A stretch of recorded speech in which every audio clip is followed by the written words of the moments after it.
Hi hello friends, എല്ലാവർക്കും നമ്മുടെ സുമി മുഫാസ് ടെസ്റ്റി കിച്ചണിലേക്ക് സ്വാഗതം. അപ്പോൾ നമ്മുടെ മഴതോറും മുമ്പ് സീരിയലിൻ്റെ വരാനിരിക്കുന്ന നമ്മുടെ നോവൽ ബേസ് ചെയ്തിട്ടുള്ള ഒരു ചെറിയൊരു സ്റ്റോറി നമുക്കൊന്ന് കേട്ട് നോക്കിയാലോ. അപ്പോൾ നമ്മൾ ഡെയിലി എപ്പിസോഡിൻ്റെ പ്രൊമോസ് ഇടുന്നുണ്ട്. അതിനോടൊപ്പം തന്നെ നമുക്ക് വരാനിരിക്കുന്ന ഒരു സ്റ്റോറിയുടെ ചെറിയൊരു ഇൻട്രോ പോലെ ഒരു സ്റ്റോറിയായിട്ട് ഞാൻ പറയുകയാണ് കേട്ടോ. അതായത് നമ്മുടെ ശരണ്യെ കൂട്ട ബലാത്സംഗം ചെയ്ത 4 പ്രതികൾക്കും നമ്മുടെ നീതിപീഠം 30 ദിവസത്തെ റിമാൻഡിലേക്ക് വിട്ടേക്കുകയാണ്. പക്ഷേ ഈ ഒരു അവസ്ഥ വന്നു കഴിഞ്ഞപ്പോൾ ഇനി രോഹിത്തിനെ പുറത്തിറക്കാനായിട്ട് എന്ത് ചെയ്യണം എന്നുള്ളത് അലീനയ്ക്ക് ഒരു ഐഡിയ ഇല്ല. ബാലചന്ദ്രനും വൈജിയും ഹോസ്പിറ്റലിൽ 2 അനിയത്തിമാർ കൂടെയുണ്ട്. അപ്പോൾ ഗോവർദ്ധനുമായിട്ട് ആലോചിച്ചു, ഇനിയിപ്പോൾ എന്താണെങ്കിലും നമുക്ക് ചെയ്യാൻ പറ്റുക, നമ്മൾ ഏത് രീതിയിലാണ് ഇനി മുന്നോട്ട് പോവേണ്ടത്. അപ്പോൾ പറഞ്ഞു, ഇനിയിപ്പോൾ നമുക്ക് ഈ 30 ദിവസം കഴിയുമ്പം അലീന നമുക്ക് ജാമ്യത്തിന് അപേക്ഷിച്ച് നോക്കാം, വക്കീലിനെ വെച്ചിട്ട് നോക്കാം എന്നുള്ളതാണ് ഗോവർദ്ധനം പറയുന്നത്. പക്ഷേ അതിലൊന്നും കാര്യമില്ല. അലീന മനസ്സിൽ തീരുമാനിച്ചു, തൻ്റെ അനുജൻ തെറ്റ് ചെയ്തിട്ടുണ്ടോ ഇല്ലയോ എന്നുള്ള ഒരു സത്യാവസ്ഥ തനിക്ക് മനസ്സിലാക്കണം എന്നുള്ളത്. അങ്ങനെ ആ ജയിലിലോട്ട് നമ്മുടെ അലീന രോഹിത്തിനെ കാണാനായിട്ട് ഇറങ്ങുകയാണ്. അങ്ങനെ ജയിലിലെത്തിയ അലീന രോഹിത്തിനെ കാണാനായിട്ടിരുന്നു. അപ്പോൾ രോഹിത്ത് വന്നു കഴിഞ്ഞപ്പോൾ അലീന രോഹിത്തിനോട് കാര്യങ്ങളൊക്കെ സംസാരിച്ചു. നിന്നോട് തുടക്കം മുതൽ പറഞ്ഞൊരു കാര്യം തന്നെയാണ്. പക്ഷേ രോഹിത്തിനൊന്നും അലീനയുടെ മുഖത്ത് നോക്കാൻ പോലും ആ ഒരു ഇതില്ല. കാര്യം എന്ന് വെച്ചാൽ തൻ്റെ ജീവിത അനുഭവം കൊണ്ട് തന്നെ രോഹിത്ത് ആ തെറ്റ് മനസ്സിലാക്കിയൊരു വ്യക്തിയാണ്. അപ്പോൾ അലീനയുടെ മുന്നിൽ മുഖം ഉയർത്തി നിൽക്കാൻ പോലും രോഹിത്തിന് കഴിഞ്ഞില്ല. എന്നാലും അലീന കാര്യങ്ങൾ പറഞ്ഞു. അന്ന് ശരിക്കും എന്താണ് സംഭവിച്ചത് എന്നുള്ളത് നീ എന്നോട് സത്യം പറയണം, എങ്കിൽ മാത്രമേ എന്തെങ്കിലും നമുക്ക് ഇതിൽ ചെയ്യാൻ പറ്റത്തുള്ളൂ എന്ന് പറയുന്നത്. അങ്ങനെ രോഹിത്ത് കാര്യങ്ങളൊക്കെ അലീനയോട് പറയണം. ഞാൻ ഒരു തെറ്റും ചെയ്തിട്ടില്ല, ഞാൻ അവിടെ പോയി ഹരിയുടെ വാക്ക് കേട്ട് ഞാൻ അവിടെ പോയി എന്നല്ല, കുറച്ച് മദ്യപിച്ചു എന്നല്ലാണ്ട് ആ പെൺകുട്ടിയുടെ ശരീരത്തിൽ പോലും ഞാൻ തൊട്ടിട്ടില്ല എന്ന സത്യം രോഹിത്ത് നിറകണ്ണുകളോട് അലീനയോട് പറയുകയാണ്. ഇത് മനസ്സിലാക്കി അലീനയ്ക്ക് മനസ്സിലായി തൻ്റെ അനുജൻ ശരിക്കും ഒരു തെറ്റും ചെയ്തിട്ടില്ല എന്നുള്ളത്. ഇനി ഒരു നിരപരാധിയായ തൻ്റെ അനുജൻ ഒരിക്കലും ശിക്ഷ അനുഭവിക്കാൻ പാടില്ല എന്ന ദൃഢനിശ്ചയം അലീന മനസ്സിലെടുക്കുകയാണ്. അലീനയ്ക്കറിയില്ല. അലീന ആലോചിച്ച് നോക്കി എന്ത് ചെയ്യണം, എങ്ങനെ, ഏത് പടിവാതിലാണ് ചെന്ന് മുട്ടേണ്ടത്, ഒരു ഐഡിയയും കിട്ടുന്നില്ല. അങ്ങനെയാണ് അലീന നമ്മുടെ രേവതിക്കുട്ടിയെ വിളിക്കുന്നത്. അങ്ങനെ രേവതിക്കുട്ടി വഴി അലീന ഇതിനെക്കുറിച്ച് സംസാരിക്കണം. അപ്പോൾ രേവതിക്കുട്ടി പറഞ്ഞു, ചേച്ചിക്ക് എന്താ പറ്റിയത്, ആ ദ്രോഹികളൊക്കെ ഇനി എന്തിനാണ് രക്ഷപ്പെടുത്തണം, ആ ദ്രോഹീനെ, അവൻ പണ്ട് ചേച്ചിയോട് ചെയ്തതൊക്കെ ചേച്ചി മറന്നോ. മോളെ, എന്ത് തന്നെയാണെങ്കിലും ഇന്ന് അവൻ എന്നോട് സംസാരിച്ച് അവൻ്റെ നിറകണ്ണുകളോടെ എന്നോട് അവൻ ആ സത്യങ്ങൾ പറഞ്ഞു. എൻ്റെ അനുജൻ ഒരു തെറ്റും ചെയ്തിട്ടില്ല, നീ മനസ്സിലാക്കണം, അവൻ എൻ്റെ ചോരയാണ്, എൻ്റെ അമ്മയുടെ മകനാണ്, എൻ്റെ അനുജനാണ്, അവനെ എനിക്ക് തള്ളിക്കളയാൻ പറ്റുമോ മോളെ എന്നൊക്കെ ഇങ്ങനെ അലീന സങ്കടപ്പെട്ടുകൊണ്ട് രേവതിയോട് പറയണം. അപ്പോൾ രേവതിക്കുട്ടി പറഞ്ഞു, ഇനിയിപ്പോൾ എന്താണ് അലീന ചേച്ചി നമ്മൾ ചെയ്യുക, നമ്മൾ എന്ത് ചെയ്യണം. അപ്പോൾ നമ്മുടെ അലീന പറഞ്ഞു, അതെ, നമ്മുടെ ഗ്രേസ് ആൻറ്റിയുടെ ഒരു റിലേറ്റീവ് അല്ലേ നമ്മുടെ DYSP, അദ്ദേഹത്തിനെ ഒന്ന് കോണ്ടാക്ട് ചെയ്തോ അല്ലെങ്കിൽ അദ്ദേഹമായിട്ടൊന്ന് സംസാരിച്ച് നോക്കിയാലോ മോളെ. അപ്പോൾ രേവതിക്കുട്ടി പറഞ്ഞു, അത് ചേച്ചി നമ്മൾ ഇനി ഈ ഒരു ആവശ്യമായിട്ട് ഇനി പോയി പറയണോ, അവർക്കത് ഇഷ്ടമാവും. പക്ഷേ അലീന ചേച്ചീനെ അവർക്കൊക്കെ ഭയങ്കര ഇഷ്ടമാണ്. ആ DYSPയുടെ മോള് മീര എന്ന് പറഞ്ഞ ചേച്ചിക്കാണെങ്കിലും അലീന ചേച്ചീനെ ഭയങ്കര ഇഷ്ടമാണ്. അവിടെ വീട്ടിലുള്ള ആ കുര്യച്ചനെന്ന് പറഞ്ഞ അങ്കിള്, അവർക്കൊക്കെ ചേച്ചിയുടെ ആ ഒരു കാര്യങ്ങളൊക്കെ അറിഞ്ഞു കഴിഞ്ഞപ്പോൾ ഭയങ്കര ഒരു ഇഷ്ടമായിരുന്നു എന്നിങ്ങനെ പറഞ്ഞു കേട്ടോ. അപ്പോൾ അലീന പറഞ്ഞു, മോളെ എന്തെങ്കിലും ഒരു വഴിയുണ്ടോ. അപ്പോൾ രേവതിക്കുട്ടി പറഞ്ഞു, ഞാനൊരു കാര്യം ചെയ്യട്ടെ, അലീന ചേച്ചിക്ക് ആ DYSP എന്ന് പറഞ്ഞ ആളുടെ മകളുടെ അഡ്രസ്സും കാര്യങ്ങളൊക്കെ തരട്ടെ, അലീന ചേച്ചി ഒന്ന് കോണ്ടാക്ട് ചെയ്യുകയോ അല്ലെങ്കിൽ ഒന്ന് നേരിട്ട് കണ്ട് സംസാരിക്കുകയോ ചെയ്യാമെന്ന് ചോദിച്ചു. അപ്പോൾ അലീന പറഞ്ഞു, എന്നാൽ നീ അഡ്രസ്സും കാര്യങ്ങളൊക്കെ ഇങ്ങനെ താട്ടേന്ന് പറഞ്ഞു. അങ്ങനെ ആ അഡ്രസ്സ് കിട്ടിക്കഴിഞ്ഞപ്പോൾ നമ്മുടെ അലീന നമ്മുടെ ഈ മീര എന്ന് പറഞ്ഞ ലേഡിയെ കാണാനായിട്ട് പോവാണ്. അപ്പോൾ ഇതേ സമയം നമ്മുടെ ബാലചന്ദ്രൻ ഡിസ്ചാർജായിട്ട് വീട്ടിലോട്ട് വരികയാണ്. അങ്ങനെ രാവിലെ തന്നെ എല്ലാ പണികളും ഒതുക്കിയിട്ട് ബാലചന്ദ്രനോട് പറഞ്ഞിട്ടാണ് അലീന പോകുന്നത്.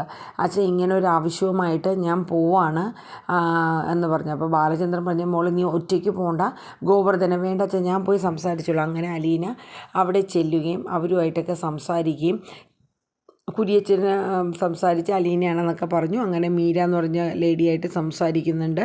അപ്പോൾ പറഞ്ഞു, ഞാൻ ഇങ്ങനെ ഒരു ആവശ്യവുമായി വന്നതാണ്. എൻ്റെ അനുജൻ ഒരു തെറ്റും ചെയ്തിട്ടില്ല എന്നുള്ളത് സത്യമായ കാര്യമാണ്.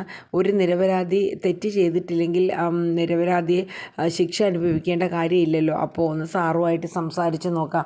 അപ്പോൾ നമ്മുടെ മീര, അതായത് DYSPയുടെ മകൾ പറയും, ഒരു കാര്യം ചെയ്യാം, നമുക്ക് അച്ഛൻ്റെ ഓഫീസിൽ നേരിട്ട് പോകാം. എന്നിട്ട് അലീനെ തന്നെ കാര്യങ്ങളൊക്കെ അച്ഛനോട് പറയുന്നുണ്ട്.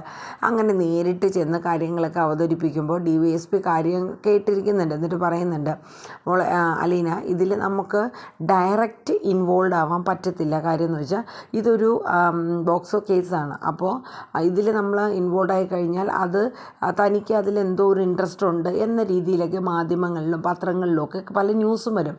അപ്പോൾ അലീന ചോദിച്ചു, സാർ ഇതിൽ ഇനി നമുക്ക് എൻ്റെ അനുജനെ രക്ഷപ്പെടുത്താനായിട്ട് ഇനി എന്താണ് ഇതിൽ ചെയ്യാൻ പറ്റുക എന്നിങ്ങനെ വേദനയോടുകൂടി തന്നെ ആ കണ്ണുകളിലറിയാം അലീനയുടെ ആ അനുജന് വേണ്ടിയിട്ടുള്ള ആ ഒരു ദയനീയ അവസ്ഥ. അത് കണ്ട് ഇങ്ങനെ അലീന ചോദിക്കണം, എന്താണ് നമുക്കിനി ചെയ്യാൻ പറ്റുക, എന്തെങ്കിലും ഒരു വഴിയുണ്ടോ സാറേ എന്നുള്ള രീതിയിൽ അലീന ഇങ്ങനെ ദയനീയമായിട്ട് ചോദിക്കണം. ആ ഒരു ചോദ്യത്തിന് നമ്മുടെ DYSP പറഞ്ഞു, ഇതിൽ ഇനിയിപ്പോൾ ചെയ്യാൻ പറ്റുന്നത് പീഡനത്തിന് ഇരയായ പെൺകുട്ടി ശരണ്യ എന്ന് പറയുന്ന പെൺകുട്ടി കോടതിയിൽ മൊഴി കൊടുക്കുമ്പോൾ അത് നടന്ന കാര്യങ്ങൾ അതിന് ഇപ്പോൾ എത്രത്തോളം ഓർമ്മയുണ്ട് എന്നുള്ളത്, കാരണം മയക്കുമരുന്ന് കൊടുത്തിട്ടാണ് ആ കുട്ടിയെ പീഡിപ്പിച്ചതെന്ന് പറയുന്നുണ്ട്. അപ്പോൾ ആ കുട്ടി മൊഴി കൊടുക്കുകയാണ്, രോഹിത്ത് തന്നെ ഉപദ്രവിച്ചിട്ടില്ല എന്നിങ്ങനെ മൊഴി കൊടുക്കുകയാണെങ്കിൽ ഒരു പക്ഷേ അലീനയുടെ അനുജനെ രക്ഷപ്പെടുത്തിയെടുക്കാം എന്നിങ്ങനെ പറയുന്നുണ്ട്. അപ്പോൾ അലീനയുടെ കണ്ണുകളിലൊരു പ്രകാശം തുളുമ്പുകയാണ്. തൻ്റെ അനുജനെ രക്ഷപ്പെടാൻ അതാണ് ഒരു വഴി, സാറ് പറഞ്ഞു തന്നൊരു വഴിയാണ്. അപ്പോൾ അടുത്ത ലക്ഷ്യം അലീനയ്ക്ക് ഇനി എങ്ങനെയെങ്കിലും ഈ ശരണ്യ എന്ന് പറയുന്ന പെൺകുട്ടിയെ ഒന്ന് കാണുക എന്നുള്ളതാണ്.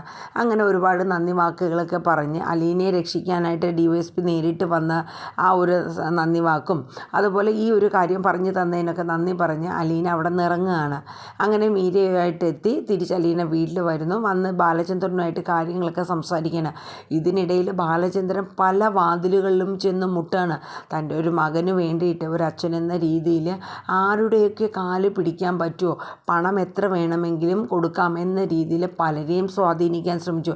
പക്ഷേ ഏത് രാഷ്ട്രീയ ലെവലിലുള്ളവരാണെങ്കിലും പറയുന്നത്, ഒരു കത്തിക്കുത്ത് കേസ്, ഒരു കൊലപാതകമാണെങ്കിൽ കൂടി താൻ വാ ബാലചന്ദ്ര, ഞങ്ങൾ എന്തും കാണിക്കാം, പക്ഷേ ഈ ഒരു കേസ് മാത്രം സ്ത്രീ പീഡനം, അതും ഒരു കൂട്ട ബലാത്സംഗമാണ്, ഇതിലിറങ്ങിക്കഴിഞ്ഞാൽ നമ്മുടെ ഭാവിയും കൂടെ പോവും എന്ന രീതിയിലാണ് ഈ ചെന്ന് ബാലചന്ദ്രൻ ചോദിക്കുന്നവരിൽ നിന്നൊക്കെ കിട്ടുന്നൊരു റിപ്ലൈ അങ്ങനെയാണ്.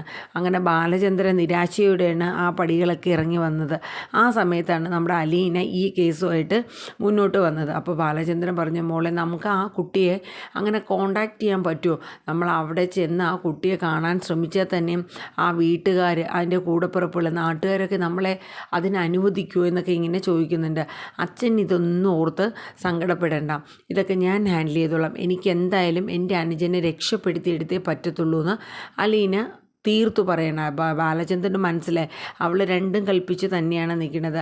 അതുകൊണ്ട് ആ ധൈര്യം ഞാൻ കെടുത്തുന്നില്ല, പക്ഷെ നീ ഒറ്റയ്ക്ക് പോകണ്ട, ഗോവർദ്ധനെ കൂട്ടി പോയാൽ മതി എന്ന് പറഞ്ഞപ്പോൾ അതും അലീനെ സമ്മതിച്ചില്ല. അങ്ങനെ അലീന ശരണ്യയുടെ വീട്ടിലോട്ടുള്ള യാത്ര തുടങ്ങുകയാണ്. അങ്ങനെ അഡ്രസ്സും കാര്യങ്ങളൊക്കെ കിട്ടി ആ ശരണ്യയുടെ വീട്ടിലോട്ട് ചെന്നപ്പോൾ അവിടെ വീട്ടിലോട് ചെറിയൊരു വീടാണ്, ഒരു കോളനി പോലത്തെ ഏരിയയാണ്. അപ്പോൾ അലീന ചെന്ന് കഴിഞ്ഞപ്പോൾ അവിടെ പോകുന്ന ആ വീടിന് മുന്നേ ആയിട്ട് തന്നെ പലരും ഇങ്ങനെ നിൽപ്പുണ്ട്. ഈ ഒരു സംഭവം നടന്നിട്ട് അധിക ദിവസമൊന്നും ആയിട്ടില്ലല്ലോ, അവരുടെ ബന്ധുക്കളോ റിലേറ്റീവ്സൊക്കെ ആണെന്ന് തോന്നുന്നത്, നാട്ടുകാരൊക്കെയാണ്. അപ്പോൾ അലീന നടന്ന് മുന്നോട്ട് വീടിനടുത്തോട്ട് ചെല്ലുമ്പോൾ പലരും ആരുടെയും ശ്രദ്ധ അലീനയുടെ മുഖത്തോട്ടായി. അപ്പോൾ നീ ഏതാ എന്നൊക്കെ ചോദിക്കുന്നുണ്ട്. അപ്പോൾ ഞാനിങ്ങനെ ഇന്ന സ്ഥലത്തു നിന്നാണെന്ന് വന്നതെന്ന് പറയുന്നു. അവിടെ എവിടെ നിന്നാ? അപ്പോൾ ഇങ്ങനെ പറയുന്നുണ്ട്, ഇങ്ങനെ നെടുമ്പുരയ്ക്കൽ വീട്ടിൽ നിന്നാണ് വരുന്നതെന്ന് പറഞ്ഞു. അപ്പോൾ അവർക്കറിയാമല്ലോ ആ സ്വർണ്ണക്കട നടത്തുന്ന ബാലചന്ദ്രൻ്റെ ആരാ നീ, അപ്പോൾ ബാലചന്ദ്രൻ്റെ മോളാണോ നീ എന്നൊക്കെ പറഞ്ഞിട്ട് അതിൽ ഒന്നോ രണ്ടോ പേരൊക്കെ മുന്നോട്ട് വരികയാണ്. അലീനയ്ക്ക് ചെറിയൊരു ഭയപ്പാടൊക്കെ ഉണ്ടെങ്കിലും ആ മനസ്സിലും മുഖത്തും ധൈര്യം കൈവിടാണ്ട് തന്നെ അലീന മുന്നോട്ട് പോയി. അപ്പോഴേക്കും ഈ ശരണ്യയുടെ ആങ്ങളെയാണെന്ന് തോന്നുന്നു, നിക്കടി എവിടെയെന്ന് പറഞ്ഞുകൊണ്ട് വന്നു.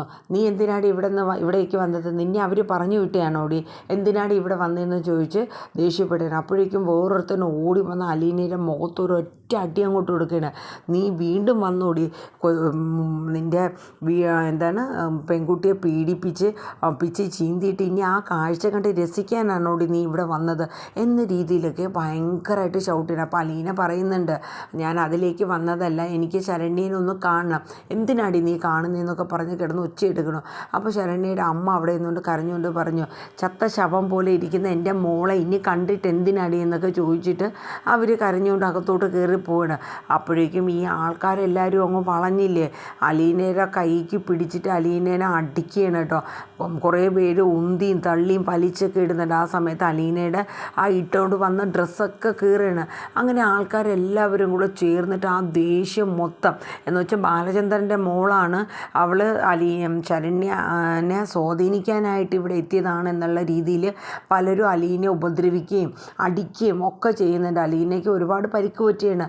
അപ്പോൾ ഇതേ സമയം നമ്മുടെ അലീന പണ്ടൊരു ഓർഫണേജ് പോയപ്പോൾ ഒരു ഓട്ടോ പിടിച്ചിട്ട് പോയത് ഓർമ്മയുണ്ട്. ഒരു കാല് സുഖമില്ലാത്ത ഒരു ഓട്ടോ ഡ്രൈവർ, സജി അങ്ങനെ എന്തോ പേരാണെന്ന് തോന്നുന്നു കേട്ടോ. അപ്പോൾ ആ പുള്ളിയുടെ വീട് ശരണ്യയുടെ വീടിൻ്റെ തൊട്ടടുത്ത് തന്നെയാണ്. അപ്പോൾ പുള്ളി ഓട്ടത്തിൻ്റെ ഇടയിൽ ഉച്ചയ്ക്ക് ഊണ് കഴിക്കാൻ എന്തോ വന്ന സമയത്താണ് ഈ ബഹളം കേൾക്കുന്നത്. അങ്ങനെ പുള്ളി ഓടി ചെന്ന് നോക്കുമ്പോൾ അയാൾക്ക് അറിയാവുന്ന കുട്ടിയാണല്ലോ. അപ്പോൾ ഓടി ചെന്നിട്ട് അയാൾ എല്ലാവരെയും മാറ്റി നിർത്തിയിട്ട് പറഞ്ഞു, ഇതെന്തിനാണ് ഈ ഒരു പെൺകുട്ടിയെ നിങ്ങളെല്ലാവരും കൂടെ ഇങ്ങനെ അടിച്ചമർത്തുന്ന, നിനക്കറിയില്ല, നീ മാറി നിൽക്കും അങ്ങോട്ടൊന്നും പറഞ്ഞുകൊണ്ട് അവർ സജ്ജയെ പിടിച്ചിങ്ങനെ തള്ളുകയാണ് കേട്ടോ. എനിക്ക് പേരൊരു ഡൗട്ടുണ്ട്, അത് തന്നെയാണോ എന്നുള്ളത് കേട്ടോ. ഈ ഓട്ടോ ഡ്രൈവറുടെ പേര് നിങ്ങൾക്ക് ആ ക്യാരക്ടർ ആരാണെന്ന് മനസ്സിലായില്ലേ? ഒരിക്കൽ ശരണ്യ ഒരു ഓർഫണേജിൽ ഇങ്ങനെ പലചരക്ക് സാധനങ്ങളൊക്കെ മേടിച്ച് കൊണ്ടുപോയപ്പോൾ പൈസയൊക്കെ മേടിച്ചിട്ട് പിന്നെ അനാഥയാണെന്ന് അറിഞ്ഞപ്പോൾ തിരിച്ചൊക്കെ കൊടുത്തില്ലേ, ആ ഓട്ടോ ഡ്രൈവർ. അപ്പോൾ അയാൾ പറഞ്ഞു, നിങ്ങൾക്ക് എന്താ പറ്റിയത്, ഇത് ആ വീട്ടിലെ മകളൊന്നുമല്ല ബാലചന്ദ്രൻ്റെ, ആ വീട്ടിലെ സെർവൻ്റ് ആണെന്ന് പറഞ്ഞു. ഇതിനിടയിൽ അലീനയുടെ ദേഹത്തും തലയിൽ കൂടെയും മണ്ണെണ്ണയൊക്കെ ഒഴിച്ച് അലീനെ തീ കൊളുത്താനായിട്ടുള്ള ശ്രമങ്ങളൊക്കെ ആയിരുന്നു, കത്തിച്ച് ഇവളെ വെണ്ണീറാക്കും എന്നുള്ള രീതിയിൽ. അങ്ങനെ ഇയാൾ ചെന്നിട്ട് അലീനെ രക്ഷപ്പെടുത്തുകയാണ്. അലീന അപ്പോഴേക്കും അവശതയായിട്ടുണ്ടായിരുന്നു, ഇട്ടിരുന്ന ഡ്രസ്സൊക്കെ കീറി. അവസാനം ഇയാൾ അലീനയും പിടിച്ചുകൊണ്ട് അയാളുടെ വീട്ടിലോട്ട് കൊണ്ടുപോകണം. അപ്പോൾ അവിടെ അമ്മയുണ്ട്, സഹോദരിയുണ്ട്. എൻ്റെ സഹോദരിയുടെ അടുത്ത് പറഞ്ഞു, നീ ഈ കുട്ടിക്ക് മാറാനുള്ള ഡ്രസ്സോ എന്താണെന്ന് വെച്ചാൽ കൊടുത്ത് ഒന്ന് കുളിക്കാനോ എന്തെങ്കിലും ഒന്ന് ചെയ്തു കൊടുക്കാനൊക്കെ പറയുന്നുണ്ട്. അങ്ങനെ അലീന അദ്ദേഹത്തെ മണ്ണെണ്ണ ഡ്രസ്സൊക്കെ മാറ്റി ആ കുട്ടി കൊടുത്ത ഡ്രസ്സൊക്കെ ഇട്ട് ഒന്ന് കുളിച്ച് ഇതായി നിൽക്കുകയാണ്. ഇയാൾ പറഞ്ഞു, സജി പറഞ്ഞു, അതെ, എന്തിനാണ് ഈ സ്വയം അറിഞ്ഞുകൊണ്ട് ഒരു കുഴിയിലോട്ട് ചെന്ന് ചാടേണ്ട കാര്യമുണ്ടോ? തനിക്കറിയില്ല ഇവിടെ വന്നു കഴിഞ്ഞാൽ ആൾക്കാർ അങ്ങനെ വെറുതെ ഇരിക്കുമോ, അവരെ ബന്ധുക്കളും വെറുതെ ഇരിക്കുമോ, താൻ എന്തിനാണ് അവർക്ക് വേണ്ടി ഇത്രയും കിടന്ന് ഇതാവണേന്ന് കരുതിയിട്ട് ഒക്കെ പറഞ്ഞ് അലീനേനെ ഓട്ടോറിക്ഷയിൽ തന്നെ കയറ്റി പോകുന്ന വഴിക്ക് മെഡിക്കൽ ഷോപ്പിൽ നിന്ന് മരുന്നും ബാൻഡേഡും ഒക്കെ മേടിച്ച് ഒട്ടിച്ചൊക്കെ ആക്കി മുറിവിലൊക്കെ വെച്ച് കൊടുത്തിട്ടാണ് കൊണ്ടാക്കുന്നത്. വീട്ടിലെത്തിക്കഴിഞ്ഞ് അലീനയെ കണ്ട് കൃഷ്ണമോള് ഞെട്ടുകയാണ്. ഇതെന്താ ചേച്ചി, എന്തു പറ്റിയതാ ചേച്ചി, പോയപ്പോൾ ഇട്ടോ ചുരിദാറൊന്നും അല്ലല്ലോ, ഇതെന്താ പറ്റിയ, ചേച്ചിക്ക് എന്താ സംഭവിച്ചത്, ആരെങ്കിലും ഉപദ്രവിച്ചോ, തല്ലിയോ എന്ന് വെച്ചാൽ തല്ലി കണക്കണം മുഖത്തെ പാടും ഒക്കെ. അപ്പം അലീന പറഞ്ഞു, അച്ഛൻ അച്ഛൻ എത്തിയിട്ടില്ല ചേച്ചി എന്ന് പറഞ്ഞു. എന്നാലേ ഞാൻ കുറച്ച് കാര്യങ്ങൾ പറയാം, നീ അച്ഛനോട് പറയാനായിട്ട് നിൽക്കേണ്ട മോളെ, ഞാൻ ഇന്നതുപോലെ ശരണ്യയുടെ വീട്ടിൽ പോയിരുന്നു. അപ്പോൾ നമ്മളെ കണ്ട സമയത്ത് എന്നെ കണ്ടപ്പോൾ അവർ ശരണ്യയെ സ്വാധീനിക്കാൻ വന്നതാണെന്നൊക്കെ ഒരു രീതിയിൽ എന്നെ ഉപദ്രവിച്ചു എന്ന് പറഞ്ഞു കേട്ടോ. ഇത് കേട്ടപ്പോൾ കൃഷ്ണമോൾ അന്താളിച്ച് നിൽക്കുകയാണ്.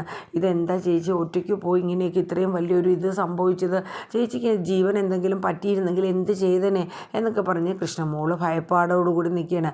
ഒന്നും പറ്റിയില്ലല്ലോ മോളെ, നീ ഒന്ന് സമാധാനപ്പെടുന്നു പറഞ്ഞു. അങ്ങനെ ബാലചന്ദ്രൻ വൈകിട്ട് വന്നു കഴിഞ്ഞപ്പോൾ അലീന മുഖം കൊടുക്കാണ്ടൊക്കെ നിന്നു കേട്ടോ.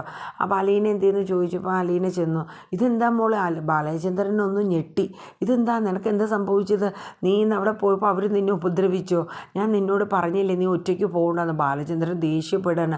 അച്ഛൻ സാരമില്ല, അവർ ആദ്യം കണ്ടപ്പോൾ അത് ആർക്കാണെങ്കിലും അങ്ങനെയല്ലേ, അവരുടെ സാഹചര്യവും അവസ്ഥയും അവരുടെ ഒരു വികാരവും അതായിരുന്നു. എന്ത് വികാരം, നിനക്ക് എന്തെങ്കിലും സംഭവിച്ചോ, ഞാൻ നിന്നോട് പറഞ്ഞില്ലേ ഇടി പോകരുത് ഒറ്റയ്ക്കെന്ന് എന്നൊക്കെ പറഞ്ഞ് ബാലചന്ദ്രൻ ദേഷ്യപ്പെടാണ്. അലീന മുഖം കുനിച്ച് നിൽക്കുകയല്ലാണ്ട് മറുപടി ഒന്നും പറഞ്ഞില്ല. ഇനി മേലാൽ ഇതുപോലുള്ള കേസിനൊന്നും നീ ഇറങ്ങണ്ടെന്ന് ഇങ്ങനെ പറഞ്ഞു. അപ്പോൾ അലീന പറഞ്ഞു, അച്ഛാ അവർക്ക് കാര്യങ്ങൾ പറഞ്ഞ് മനസ്സിലാക്കി കഴിഞ്ഞാൽ നമ്മുടെ രോഹിത്തിനെ രക്ഷിക്കാൻ പറ്റും. നീ ഇനി ഒറ്റയ്ക്ക് ഒരു പോക്കും ചെയ്യേണ്ട മോളെന്ന് പറഞ്ഞു. അങ്ങനെയല്ല അച്ഛാ. അപ്പോൾ അലീന കാര്യങ്ങളൊക്കെ പറഞ്ഞ് മനസ്സിലാക്കി കൊടുത്തു. എങ്ങനെയാണെങ്കിലും നമുക്ക് ശരണ്യനെ എനിക്കൊന്ന് കണ്ട് സംസാരിക്കാനുള്ളൊരു അവസരം കിട്ടിയാൽ മതി അച്ഛാ. എന്നാൽ മാത്രമേ കാര്യങ്ങളൊക്കെ പറഞ്ഞ് നമുക്ക് നമ്മുടെ രോഹിത്തിനെ രക്ഷിക്കാനുള്ള ഒരു ഇത് വരുള്ളൂ. അച്ഛനറിയാലോ, രോഹിത്ത് നിരപരാധിയാണ്. അവനെ നമുക്ക് ശിക്ഷിക്കപ്പെടണോ, അവനെ നമുക്ക് രക്ഷിക്കേണ്ട അച്ഛൻ എന്നൊക്കെ പറയുന്നത് കേട്ടു. എന്നാലും മോളെ, നീ നിൻ്റെ ജീവൻ വെച്ചാണോ കളിക്കുന്നത് എന്നൊക്കെ പറഞ്ഞ് ബാലചന്ദ്രനും മനസ്സിന് ഒരുപാട് വിഷമമാവാണ്. അങ്ങനെ 2-3 ദിവസം കഴിഞ്ഞിട്ട് അലീന വീണ്ടും നമ്മുടെ ഈ ഓട്ടോക്കാരൻ്റെ വീട്ടിൽ പോവാണ്. അന്ന് ആ സഹോദരി കൊടുത്ത ഡ്രസ്സൊക്കെ വാഷ് ചെയ്ത് തിരിച്ചു കൊണ്ടുവന്ന് ഏൽപ്പിക്കുകയാണ്. എന്നിട്ട് നന്ദി വാക്കൊക്കെ പറയുന്നുണ്ട്. എൻ്റെ അലീന നേരെ ശരണ്യയുടെ വീട് ലക്ഷ്യമാക്കി മുന്നോട്ട് നടക്കുകയാണ്. അപ്പോൾ അവിടെ ചെന്നപ്പോൾ ഈ കുട്ടിയെ അലീനയെ കണ്ടപ്പോൾ എല്ലാവരും ഒന്ന് ഇതായി. കാര്യം എന്ന് വെച്ചാൽ ഒരു പെൺകുട്ടിയെ ഇവിടെ ഇട്ടിങ്ങനെ നാട്ടുകാർ ഉപദ്രവിച്ചു എന്നും പറഞ്ഞ് പോലീസ് ഇവിടെ വന്ന് തിരക്കിയായിരുന്നു. എന്നിട്ട് അലീനയുടെ അടുത്ത് പോലീസുകാർ ചെന്നപ്പോൾ അങ്ങനൊരു സംഭവം ഉണ്ടായിട്ടില്ല എന്ന് പറഞ്ഞ് അലീന ആ കേസങ്ങ് തഴഞ്ഞു വിട്ടു. കാര്യം അങ്ങനെ കേസാക്കുമ്പോൾ പിന്നെ ആ നാട്ടുകാർക്ക് വീണ്ടും ദേഷ്യം വരില്ലേ. അപ്പോൾ അലീന അങ്ങനെ ഒരു കേസ് ഇല്ല എന്നൊക്കെ പറഞ്ഞത് ഈ ശരണ്യയുടെ നാട്ടുകാരൊക്കെ അറിഞ്ഞു. അപ്പോൾ അവളൊരു പാവം കുട്ടിയാണ് എന്നുള്ളൊരു കൺസെപ്റ്റ് അവരെ ഉള്ളിൽ വരികയാണ്. അലീന പാവമാണ് എന്നുള്ളൊക്കെ ഒരു തോന്നൽ ആ നാട്ടിലുള്ളവർക്കും അതുപോലെ ശരണ്യയുടെ വീട്ടുകാർക്കും ഒക്കെ തോന്നുകയാണ്. അങ്ങനെ അലീന ശരണ്യയുടെ വീട്ടിലെത്തി കഴിഞ്ഞപ്പോൾ എനിക്കൊന്ന് ശരണ്യയെ കാണാൻ പറ്റുമോ എന്ന് ഇങ്ങനെ ചോദിച്ചായിരുന്നു. അപ്പോൾ ആ അമ്മ അലീനയും കൂട്ടി ആ റൂമിലോട്ട് പോവാണ്. ഒരു കണ്ണിന് പോലും ഒരു ചലനമില്ല, കൃഷ്ണമണി പോലും അനക്കമില്ലാണ്ട് ഒരു ജീവശവം പോലെ ആ ഒരു ഇരുട്ട് റൂമിൽ ഇങ്ങനെ ഇരിക്കുകയാണ് കേട്ടോ. അലീനയ്ക്ക് ആ കുട്ടിയുടെ ആ മുഖത്ത് നോക്കിയപ്പോൾ വല്ലാത്തൊരു വിങ്ങലായിരുന്നു. എന്ന് വെച്ചാൽ ഒരു പെൺകുട്ടി 4 പേര് ചേർന്ന് ക്രൂരമായിട്ട് പിച്ചി ചീന്തിയ ഒരു പെൺകുട്ടി ആണ് ഇന്ന് തൻ്റെ മുന്നിലിരിക്കുന്നത്. അലീന അവളെ കൈകൊണ്ട് അവളുടെ തലമുടികളൊക്കെ ഒന്ന് തലോടുകയാണ്. ഉണ്ട് ആ നിറഞ്ഞ കണ്ണുകളൊക്കെ അവൾ തുടച്ച് മാറ്റുകയാണ്. അപ്പോഴേക്കും ശരണ്യ അലീന ആരാന്ന് അറിയില്ല, എന്നാലും ശരണ്യ അലീനയുടെ ആ തോളൊത്ത് ചേർന്ന് പൊട്ടിക്കരയാണ്. കുറേ നേരം അങ്ങനെ തന്നെ ഇരുത്തി സമാധാനിപ്പിച്ചു അലീന ശരണ്യനെ. എന്നിട്ട് പറഞ്ഞു, ഞാൻ ആരാണെന്ന് അറിയാവോ എന്ന് ചോദിച്ചു. അപ്പോൾ ആ ശരണ്യ പറഞ്ഞു, അമ്മ പറഞ്ഞു ഇങ്ങനെ നെടുമ്പുരയ്ക്കൽ വീട്ടിലെ ബാലചന്ദ്രൻ സാറിൻ്റെ വീട്ടിലെ സെർവൻ്റാണെന്ന് പറഞ്ഞായിരുന്നു. ചേച്ചി എന്തിനാ എന്നെ കാണാൻ വന്നതെന്ന് ചോദിച്ചു. ഇല്ല, മോളെ ഒന്ന് കാണണമെന്ന് തോന്നി, അതുകൊണ്ട് വന്നതാണെന്നൊക്കെ പറഞ്ഞ് അന്നേ ദിവസം കുറേ നേരം ഇങ്ങനെ ശരണ്യയായിട്ടൊക്കെ സംസാരിച്ച് മോൾ ഒരു തെറ്റും ചെയ്തിട്ടില്ല, മോൾ ഇങ്ങനെ ഒരു റൂമിൽ ചടഞ്ഞു കൂടി ഇരിക്കരുത് എന്നൊക്കെ പറഞ്ഞ് കുറേ കാര്യങ്ങളൊക്കെ സമാധാനിപ്പിച്ചിട്ട് അന്ന് അലീന അവിടെ നിന്ന് പോവാണ് കേട്ടോ. അങ്ങനെ 1-2 പ്രാവശ്യം അലീന ഇങ്ങനെ ശരണ്യയുടെ വീട്ടിൽ വന്നും പോയിയൊക്കെ നിന്നു. അപ്പോൾ അമ്മയ്ക്കൊക്കെ ഒരു സന്തോഷം ഉണ്ടായി. കാര്യം അലീന വരുമ്പോഴെല്ലാം ശരണ്യയ്ക്ക് നല്ലൊരു മനസ്സിനൊരു സന്തോഷവും ഒരു ധൈര്യമൊക്കെ കിട്ടുന്നുണ്ട്. അങ്ങനെ ഒരു ദിവസം അലീന ശരണ്യയുടെ വീട്ടിൽ വന്നിട്ട് ആ ശരണ്യ ഇരുന്ന റൂമിലെ ആ ജന്നലൊക്കെ അങ്ങ് തുറന്നിട്ടപ്പോൾ വേണ്ട ചേച്ചി എന്നിട്ട് പറഞ്ഞിട്ട് ആ മുഖം അങ്ങ് പൊത്താണ്. എന്തിനാണ് റൂമൊക്കെ അടച്ചിട്ട് നീ ഇങ്ങനെ ഒരു ഇരുട്ട് റൂമിലിരിക്കണേ, നിനക്ക് എന്താ സംഭവിച്ച്? നീ ഈ ലോകത്തെ ഭയക്കണ്ട, നിന്നെ ഉപദ്രവിച്ചവരെ നീ ഭയന്നാൽ മതി, പക്ഷേ മറ്റാരും നീ ഒരു തെറ്റും ചെയ്തിട്ടില്ല, മറ്റാരുടെ മുന്നിലും നീ തല കുനിക്കണ്ട. ചേച്ചി എന്താ പറയണേ, എല്ലാവരും എനിക്കെന്തോ സംഭവിച്ച മട്ടിലാണ് ചേച്ചി തുറിച്ച് നോക്കുന്നതെന്നൊക്കെ പറഞ്ഞ് ആ കുട്ടി കരഞ്ഞു. ഇനി നിൻ്റെ കണ്ണ് കരയരുത് മോളെ, നീ ഇനിയും പഠിക്കണം, നിനക്ക് ഇനിയും നല്ലൊരു ഭാവിയുണ്ട്. നീ ഇങ്ങനെ ഇപ്പോഴേ ടയേർഡായി, നിൻ്റെ അമ്മ, അച്ഛൻ, വീട്ടുകാർ, നിൻ്റെ ആങ്ങളമാർ, ബാക്കി ബന്ധുക്കൾ ഒക്കെ ഇങ്ങനെ സങ്കടപ്പെടില്ലേ. മോൾക്ക് ഒരു കുഴപ്പവും മോൾക്ക് സംഭവിച്ചിട്ടില്ല എന്ന് പറഞ്ഞ് അലീന നല്ലൊരു ധൈര്യം കൊടുക്കണം കേട്ടോ ശരണ്യയ്ക്ക്. പക്ഷേ ശരണ്യ ഇതൊക്കെ കേട്ടുവെങ്കിലും ശരണ്യയ്ക്ക് ഈ പുറത്തോട്ട് പോവുക അല്ലെങ്കിൽ പുറത്തോട്ട് നോക്കുക അതൊന്നും പറ്റുന്നില്ല. എന്നിട്ട് ശരണ്യയുടെ കൈ പിടിച്ച് അലീന എഴുന്നേൽപ്പിക്കുകയാണ്. അപ്പം അലീന കൈ പിടിച്ചപ്പോൾ ശരണ്യ എഴുന്നേറ്റിട്ട് പറഞ്ഞു, നമുക്ക് കുറച്ച് നേരം ഉമ്മറത്ത് പോയിരിക്കുന്നു. വേണ്ട ചേച്ചി, ഞാൻ ഇവിടെ ഇരുന്നോളാം, അതൊന്നും പറ്റില്ല, നീ ഒന്ന് വന്നേന്നൊക്കെ പറഞ്ഞ് കുറച്ച് നേരം ഉമ്മറത്ത് കൊണ്ടിരുത്താണ്. ഇത് കണ്ട ശരണ്യയുടെ അമ്മ മാറി നിന്ന് പൊട്ടിക്കരയാണ്. കാര്യം എന്ന് വെച്ചാൽ തൻ്റെ മകള് ഒന്ന് പുറത്ത് എത്രയോ ദിവസങ്ങളായി അവളൊന്ന് പുറത്തിറങ്ങിയിട്ട് എന്തെങ്കിലും കഴിച്ചിട്ട് അങ്ങനെ ശരണ്യയ്ക്ക് ശരണ്യനെയും ചേർത്ത് പിടിച്ച് അലീന വന്ന് ഫ്രണ്ടിലൊരു ബെഞ്ചിൽ ഇരിക്കുകയാണ്. എൻ്റെ അമ്മയുടെ അടുത്ത് ചോദിച്ചു, ഇവളൊന്നും കഴിക്കാറില്ല അമ്മയെന്ന് ചോദിച്ചു. എന്താ ഈ വല്ലാണ്ട് ക്ഷീണിച്ചിരിക്കുകയാണല്ലോ, ഒന്നും കഴിക്കില്ല മോളെ, ഇവൾ ഒരു ചായയോ ഒരു ബിസ്ക്കറ്റോ അല്ലെങ്കിൽ എന്തെങ്കിലും ചിലപ്പോൾ 1-2 സ്പൂണ് കഞ്ഞി അത്ര മാത്രമേ ഉള്ളൂ. അപ്പോഴേക്കും അലീന പറഞ്ഞു അതൊന്നും പോരാ കേട്ടോ. എന്നിട്ട് അമ്മയുടെ അടുത്ത് പറഞ്ഞു, ഒരു ചീപ്പ് എടുത്തുകൊണ്ട് വന്ന്, നീ എന്തിനാണ് മുടിയൊക്കെ ഇങ്ങനെ പാറി പറിച്ചിട്ടേക്കുന്നത്? അങ്ങനെ അലീന ചീപ്പൊക്കെ എടുത്തുകൊണ്ട് വന്ന് മുടിയൊക്കെ ചീകി ആക്കി കൊടുക്കണം. അപ്പോൾ ശരണ്യ നിറകണ്ണുകളോട് അലീനയുടെ മുഖത്തിങ്ങനെ നോക്കുകയാണ് കേട്ടോ, ദയനീയമായിട്ട്. എന്നിട്ട് അലീന പറഞ്ഞു, എനിക്ക് നിന്നെ പോലൊരു അനിയത്തിയുണ്ട്, രേവതി കുട്ടി എന്ന പേര്, അവളും ഇതുപോലെയൊക്കെ ഞാൻ മുടി ഇങ്ങനെ ചീകി കൊടുക്കുമ്പോൾ എൻ്റെ മുഖത്തൊക്കെ നോക്കും എന്നൊക്കെ പറഞ്ഞ് അവളുടെ മൈൻഡ് മാറ്റിയെടുക്കുകയാണ്. പിന്നെ അവൾക്ക് ഇഷ്ടമുള്ള കാര്യങ്ങൾ സംസാരിക്കുകയും പഠിത്തം ഇഷ്ടമുള്ള സബ്ജക്റ്റിനെ കുറിച്ചൊക്കെ ചോദിക്കുക, ഫ്രണ്ട്സിനെ കുറിച്ചൊക്കെ ചോദിച്ച് അങ്ങനെയൊക്കെ അവളുടെ മുഖത്തൊരു ചിരിയൊക്കെ വരുന്നുണ്ട് ശരണ്യയുടെ. ഇത് കണ്ട അമ്മയ്ക്ക് ഒരുപാട് സന്തോഷമാവുകയാണ്, ശരണ്യയുടെ അമ്മയ്ക്ക്. അങ്ങനെ ശരണ്യയ്ക്ക് ഒരുപാട് മാറ്റം വരികയാണ്. പിന്നീട് അലീന പോയിട്ട് വീട്ടിൽ ചെന്ന് ബാലചന്ദ്രനോട് കാര്യങ്ങളൊക്കെ പറയുന്നുണ്ട്. ഓരോ ദിവസവും പോകുമ്പോഴുള്ള കാര്യങ്ങൾ ബാലചന്ദ്രനോട് പറയുന്നുണ്ട്. അങ്ങനെ കേസ് വീണ്ടും കോടതിയിൽ വരാൻ പോവുകയാണ്. അപ്പോൾ ബാലചന്ദ്രനും അലീനയും കൂടെ ഒരിക്കൽ കൂടി നമ്മുടെ രോഹിത്തിനെ പോയി ജയിലിൽ കാണുകയാണ്. പക്ഷേ രോഹിത്ത് പഴയ കണക്കേയല്ല, ആളാകെ മാറിപ്പോയി. ഒന്ന് മുഖത്ത് പോലും ഒരാളുടെ നോക്കാനായിട്ടുള്ളൊരു ഇത് രോഹിത്തിനില്ല. വല്ലാണ്ട് ദയനീയമായ ഒരവസ്ഥ, എന്ത് ചെയ്യണമെന്നൊന്നും അറിയില്ല. എന്നാലും അലീനയും ബാലചന്ദ്രനും പറഞ്ഞ മോനെ, നീ തളരരുത്, നിനക്ക് വേണ്ടുന്ന കാര്യങ്ങളൊക്കെ ഞങ്ങൾ ചെയ്യുന്നുണ്ട്, നീ തെറ്റ് ചെയ്തിട്ടില്ലെങ്കിൽ നീ ഒരിക്കലും ശിക്ഷ അനുഭവിക്കില്ല, അത് ഞാൻ തരുന്ന വാക്കാണെന്നൊക്കെ പറഞ്ഞ് അലീന നല്ല കോൺഫിഡൻറ്റ് കൊടുക്കുന്നുണ്ട്. പക്ഷേ ഒരു മറുപടി പോലും പറയാണ്ട് നമ്മുടെ രോഹിത്ത് തിരിച്ചങ്ങ് സെല്ലിലോട്ട് പോവാണ്. അതിനുശേഷം അലീന ഒരിക്കൽ കൂടെ നമ്മുടെ ശരണ്യയെ കാണാൻ പോവാണ്. അന്ന് കാണാൻ പോയതിൻ്റെ അന്ന് അലീന ശരണ്യയോട്, നിനക്ക് അന്ന് സംഭവിച്ച കാര്യങ്ങൾ എന്തൊക്കെയാണ് മോളെന്ന് ചോദിക്കുന്നുണ്ട്. അപ്പോൾ ആ കുട്ടി പറഞ്ഞു, ഞാൻ അന്ന് ഇങ്ങനെ ഹരിയേട്ടനോട് പറഞ്ഞു, ഹരിയേട്ടൻ പറഞ്ഞു എൻ്റെ ഒരു ഫ്രണ്ടിൻ്റെ ബർത്ത്ഡേ ഉണ്ട്, അപ്പോൾ നമുക്ക് കേക്ക് കട്ട് ചെയ്യണം, നിന്നെ 4 മണിക്ക് മുന്നേ തിരിച്ചു കൊണ്ടാക്കാമെന്ന് പറഞ്ഞു. എന്നിട്ട് കാറിൽ കയറ്റി പോയി. എനിക്ക് പുതിയ ഡ്രസ്സൊക്കെ മേടിച്ചിട്ട് ആ ഡ്രസ്സൊക്കെ ഇട്ടിട്ടാണ് ഞാൻ പോണത്. എൻ്റെ ഇടയ്ക്ക് വെച്ച് എനിക്ക് വെള്ളം തന്നപ്പോൾ അത് കുടിച്ചത് മുതൽ എനിക്കൊരു തലയ്ക്കൊരു വല്ലായ്മയായിരുന്നു. അങ്ങനെ ആ വീടെത്തിയപ്പോൾ അവിടെ വേറെ 3 പേരുണ്ടായിരുന്നു. പക്ഷേ എനിക്ക് അവരാരെന്നൊന്നും അറിയില്ല. പിന്നെ എനിക്കൊന്നും തല ഇങ്ങനെ പാളിപ്പോകുന്ന കണക്ക് തോന്നിയേച്ചി.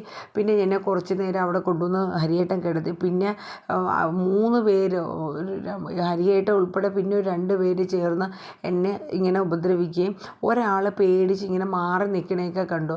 അപ്പോൾ അലീന പറഞ്ഞു, ആ മാറി നിന്ന ആൾ ആരാണെന്ന് എനിക്കറിയാമോ? അതാണ് എൻ്റെ അനുജൻ. അവൻ അന്ന് അവിടെ വന്നു എന്നുള്ളത് ശരിയാണ്, പക്ഷേ അവൻ ഒരിക്കലും നിൻ്റെ ദേഹത്ത് തൊടുക പോലും ചെയ്തിട്ടില്ല എന്നിങ്ങനെ പറഞ്ഞു. അപ്പോൾ ശരണ്യ കരഞ്ഞുകൊണ്ട് അലീനയുടെ മുഖത്ത് നോക്കുകയാണ്. മോളെ, നീ മറ്റുള്ളവർ പറയുന്നതോ അല്ലെങ്കിൽ മറ്റുള്ളവർ നിന്നെ പറയാൻ പ്രേരിപ്പിക്കുന്നതിലോ അല്ല, നീ നിൻ്റെ മനസാക്ഷിയോട് ചോദിക്കണം. അവൻ അവിടെ വന്നു എന്നുള്ളതാണ് നിൻ്റെ ഹരിയുടെ വാക്കിൽ വീണ് അവൻ അവിടെ വന്നു. പക്ഷേ ഒരു പെൺകുട്ടിയെയും അവനെ ദ്രോഹിക്കണമെന്ന് എൻ്റെ അനുജനില്ല, എൻ്റെ അനുജനാണ് രോഹിത്ത് എന്നൊക്കെ പറഞ്ഞ് അലീന കാര്യങ്ങൾ പറയാണ്. നീ കോടതിയിൽ പറയുമ്പോൾ നിൻ്റെ മനസാക്ഷിക്ക് ശരിയായത് എന്താണോ അത് നീ പറയുക എന്നിങ്ങനെ അലീന പറഞ്ഞു. ഒരിക്കലും പിന്നീട് നിനക്ക് തോന്നരുത് താൻ കാരണം ഒരു നിരപരാധിയും കൂടെ ശിക്ഷ അനുഭവിക്കേണ്ടി വന്നു എന്നുള്ളത് ഒരിക്കലും തോന്നരുതെന്ന് പറഞ്ഞിട്ട് അന്ന് അലീന ശരണ്യയോട് യാത്ര പറഞ്ഞ് പോവാണ്. പിന്നീട് കോടതിയിൽ വരെയാണ്, കോടതി കേസ് വാദിക്കാൻ തുടങ്ങുകയാണ്. അങ്ങനെ ശരണ്യനെ ജഡ്ജി കാര്യങ്ങളൊക്കെ ചോദിക്കുകയാണ്, അന്ന് എന്താണ് സംഭവിച്ചത്. അപ്പോൾ ശരണ്യ കാര്യങ്ങളൊക്കെ പറഞ്ഞു. അപ്പോൾ 4 പേരുണ്ടായിരുന്നു, ഇതിൽ 3 പേരാണ് എന്നെ ഉപദ്രവിച്ചതെന്ന് പറഞ്ഞു. എനിക്ക് ഓർമ്മയില്ലെങ്കിലും ഇടയ്ക്ക് ഞാൻ കണ്ണ് തുറക്കുമ്പോൾ എനിക്കറിയാം ആരൊക്കെയാണെന്നുള്ളത്. അപ്പോൾ ഇതിലാരാണ് നിന്നെ ശരണ്യ ഉപദ്രവിക്കാത്തതെന്ന് ചോദിച്ചപ്പോൾ ശരണ്യ ചൂണ്ടിക്കാണിക്കുകയാണ്, ഈ വ്യക്തിയാണ് എന്നെ ഉപദ്രവിക്കേണ്ട, മാറി നിന്ന് ഭയന്ന് അവിടെ കിടന്ന് എന്തൊക്കെയോ പറയുന്നുണ്ട്, ആരും ഒന്നും ചെയ്യരുത്, ഉപദ്രവിക്കല്ലേ എന്നൊക്കെ പറഞ്ഞ് ഇങ്ങനെ തൊഴുതുകൊണ്ട് പറയണത് ഞാൻ കണ്ടായിരുന്നു. അയാൾ ഭയപ്പാടോടുകൂടി ഓടുകയൊക്കെ ചെയ്യുന്ന ഞാൻ കണ്ടായിരുന്നു എന്നുള്ളത് കോടതിയിൽ വ്യക്തമായിട്ട് ശരണ്യ പറയുന്നുണ്ട്. ഇത് മനസ്സിലാക്കിയ, കാരണം പേടിപ്പിക്കപ്പെട്ട വ്യക്തി തന്നെ നേരിട്ട് പറയണം, ആ വ്യക്തി എന്നെ പീഡിപ്പിച്ചില്ല എന്ന് പറഞ്ഞ് അതിൽ കൂടുതൽ വേറൊരു തെളിവ് വേണ്ടല്ലോ. അങ്ങനെ കോടതിയിൽ രോഹിത് തെറ്റ് ചെയ്തിട്ടില്ല എന്നുള്ള കാര്യം ബോധ്യമാവുകയാണ്. ഇത് കേട്ട് നമ്മുടെ അലീനയുടെയും ബാലചന്ദ്രൻ്റെയും മനസ്സിൽ അങ്ങോട്ട് വല്ലാത്തൊരു ഇതാണ് അല്ലേ. ആ കുട്ടി വന്ന് പറഞ്ഞല്ലോ, അങ്ങനെ നിരപരാധിയായിട്ടുള്ള നമ്മുടെ രോഹിത് കുറ്റവിമുക്തനാവുകയാണ്. അങ്ങനെ ബാക്കി 3 പേർക്ക് ശിക്ഷ വിധിക്കുകയാണ്. കാരണം ഒരാൾ ശിക്ഷ തെറ്റ് ചെയ്തിട്ടില്ല എന്നുള്ളത് ഇങ്ങനെ പറഞ്ഞല്ലോ. അപ്പോൾ കോടതി ചോദിച്ചു പോലീസുകാരോട് എന്തുകൊണ്ട് രോഹിത് ഇത് പറഞ്ഞില്ല. അപ്പോൾ ആദ്യം പറഞ്ഞതാണ്, പക്ഷെ അവരൊന്നും അത് ചെവിക്കൊള്ളാൻ നിന്നില്ല. 4 പ്രതികളെയും പിടിച്ചു, 4 പേരും കുറ്റക്കാരാണെന്ന് പറഞ്ഞു. പിന്നെ പോലീസിൻ്റെ മർദ്ദനത്തിലും കുറ്റം സമ്മതിക്കേണ്ടി തന്നെ വന്നു എന്നുള്ളതൊക്കെ രോഹിത് കോടതിയിൽ പറയാണ്. അങ്ങനെ രോഹിത്തിന് ജാമ്യം കൊടുത്ത് അങ്ങനെ രോഹിത് പുറത്തിറങ്ങുകയാണ് കേട്ടോ. അങ്ങനെ രോഹിത് നേരെ ചെന്ന് ബാലചന്ദ്രനോട് ഒരുപാട് നന്ദി പറയണം. അപ്പോൾ ബാലചന്ദ്രൻ പറഞ്ഞു, മോനെ നീ എന്നോടല്ല, കരഞ്ഞുകൊണ്ട് കെട്ടിപ്പിടിച്ചുകൊണ്ട് നന്ദി വാക്കുകളൊക്കെ പറയണം. നീ എന്നോടല്ല നന്ദി പറയേണ്ടത്, നിനക്ക് വേണ്ടിയിട്ട് സ്വന്തം ജീവൻ പോലും പണയം വെച്ച് നിനക്ക് വേണ്ടിയിട്ട് ഇതെത്രയും ചെയ്തത് അലീനയാണെന്ന് പറയുന്നുണ്ട്. രോഹിത് മുട്ടുകുത്തിക്കൊണ്ട് അലീനയോട് തൊഴുതുകൊണ്ട്, എന്നോട് പൊറുക്കണേ ചേച്ചി, ഞാൻ അന്നും ഇതുവരെ ഞാൻ ചേച്ചിയോട് തെറ്റും വെറുപ്പുകളും മാത്രമേ ഞാൻ ചെയ്തിട്ടുള്ളൂ. എൻ്റെ ജീവിതം തന്നെ ഞാൻ പഠിച്ചു, ഞാൻ ചെയ്ത തെറ്റുകൾ എന്തൊക്കെയാണെന്ന്. എന്നോട് ക്ഷമിക്കണേ ചേച്ചി, എനിക്ക് ഒരുപാട് നന്ദിയുണ്ട്. എൻ്റെ ജീവിതം എനിക്ക് തിരിച്ചു തന്നതിൽ എനിക്ക് ഒരുപാട് നന്ദിയുണ്ടെന്നൊക്കെ പറയണം. അലീനയാണെങ്കിൽ നിന്ന് കരയണം. എന്നിട്ട് പറഞ്ഞു, മോനെ നീ എഴുന്നേക്ക്, നീ എൻ്റെ അനുജനാണ്, നിന്നെ രക്ഷപ്പെടുത്തേണ്ടത്, തെറ്റ് ചെയ്യാത്ത നിന്നെ രക്ഷപ്പെടുത്തേണ്ടത് എൻ്റെ ഉത്തരവാദിത്വമാണ് എന്നൊക്കെ പറഞ്ഞ് അലീനെ സമാധാനിപ്പിച്ച് രോഹിത്തിനെയും കൊണ്ട് വീട്ടിലോട്ടൊക്കെ വരികയാണ് കേട്ടോ. അതേസമയം വീട്ടിലെത്തിക്കഴിഞ്ഞാൽ രോഹിത്തിനെ കണ്ട കൃഷ്ണമോള് ബബിതയും ഒക്കെ നിൽക്കണം. പക്ഷേ രോഹിത്തിന് അവരെയൊക്കെ മുമ്പിൽ ചെന്നിട്ട് മുഖം ഉയർത്തി മുഖത്ത് നോക്കാനൊരു വല്ലായ്മയായിരുന്നു. പക്ഷേ അപ്പോൾ കൃഷ്ണമോളും ബബിതയും പറഞ്ഞു, ഏട്ടൻ ഞങ്ങളെ മുഖത്ത് നോക്കാണ്ടൊന്നും ഇരിക്കേണ്ട, ഏട്ടൻ ഒരു തെറ്റും ചെയ്തിട്ടില്ല, പിന്നെ എന്തിനാണ് ഞങ്ങളുടെ മുന്നിൽ തല കുനിക്കുന്നത്, ചേട്ടൻ നിരപരാധിയാണെന്ന് ഇപ്പോൾ ശരണ്യ ചേച്ചി എന്നെ വന്ന് പറഞ്ഞില്ലേ കോടതിയിൽ, ചേട്ടൻ കുറ്റവിമുക്തനായില്ലേ, ഇനി വിഷമിക്കേണ്ട എന്നൊക്കെ പറഞ്ഞു. അങ്ങനെ രോഹിത്തിന് ഒരുപാട് സന്തോഷമാവുകയാണ്. എന്നാൽ അന്നേ ദിവസം തന്നെ ബാലചന്ദ്രൻ രോഹിത്തിനെയും കൂട്ടി നമ്മുടെ വൈജയന്തിയുടെ അടുത്ത് ചെല്ലുകയാണ്. വൈജയന്തി അന്തം വിടുകയാണ്. കാര്യം എന്ന് വെച്ചാൽ തൻ്റെ മകൻ പുറത്തിറങ്ങിയോ എന്നുള്ള രീതിയിൽ. അങ്ങനെ മകനെ കണ്ട സന്തോഷത്തിൽ കുറേ നേരം ആകെ ഇതായിട്ട് അന്താളിച്ച് നിൽക്കുന്ന രംഗങ്ങളൊക്കെ ഉണ്ട്. എന്നിട്ട് പറഞ്ഞു, ഇത് എങ്ങനെയാണ് സംഭവിച്ചതെന്നൊക്കെ പറഞ്ഞപ്പോൾ നമ്മുടെ രോഹിത് കാര്യങ്ങളൊക്കെ പറഞ്ഞു, അലീന ചേച്ചി അമ്മ എനിക്ക് വേണ്ടിയിട്ട് ആ പെൺകുട്ടിയെ പോയി കണ്ട് ഇങ്ങനെ കാര്യങ്ങളൊക്കെ സംസാരിച്ചു. അലീന ചേച്ചി, ഓ ഇപ്പോൾ നീയും അവളുടെ ഇതായോ, ഇപ്പോൾ ചേച്ചി എന്നൊക്കെയാണല്ലോ നീ വിളിക്കണത്, അമ്മ പറഞ്ഞു തന്ന ഓരോ കുന്നായ്മ കൊണ്ടും വിശ്വസിച്ചല്ലേ ഞാൻ ഇത്രയും നാൾ ആ ചേച്ചിയോട് വെറുപ്പ് കാണിച്ചത്. പക്ഷേ അലീന ചേച്ചി ഒരു തെറ്റും ചെയ്തിട്ടില്ല. ഇത്രയും നാൾ നമ്മുടെയൊക്കെ കാര്യങ്ങൾ നോക്കി നമുക്ക് ആഹാരം ഉണ്ടാക്കി ഒക്കെ ചെയ്തു തന്ന അലീന ചേച്ചിയില്ല. എന്തിനാണ് അലീന ചേച്ചിയോട് നമ്മൾ ദേഷ്യം കാണിക്കുന്നത്? നമ്മളോട് എന്ത് തെറ്റാണ് അലീന ചേച്ചി ചെയ്തത്? നീ എന്താ പറയണ രോഹിത്? ഇന്ന് ഈ കിടപ്പ് ഞാൻ കിടക്കണത് അവൾ കാരണമല്ലേ? അവൾ കാരണമൊന്നുമല്ല. അമ്മ ആ 1 മണി രാത്രിയിൽ അമ്മ വണ്ടി എടുത്തുകൊണ്ട് പോയല്ലേ അമ്മയ്ക്ക് ഈ ഒരു അവസ്ഥ വന്നത്. അലീന ചേച്ചി കുറ്റപ്പെടുത്തേണ്ട കാര്യമൊന്നുമില്ല. അപ്പോഴേക്കും വൈജയന്തി അങ്ങോട്ട് മുഖമൊക്കെ അങ്ങോട്ട് മാറിയില്ലേ. വൈജയന്തിയോടെ അലീനേനെ ബാലചന്ദ്രനെ ചേർത്ത് അങ്ങോട്ട് പറയണേ. ഇത് കേട്ട് നിന്ന ബാലചന്ദ്രൻ ദേഷ്യം അങ്ങോട്ട് വന്നു. ബാലചന്ദ്രൻ, നിർത്തടി, നിൻ്റെ നാക്ക് ഞാൻ പിടിതെറിയൂടി എന്ന് പറഞ്ഞു.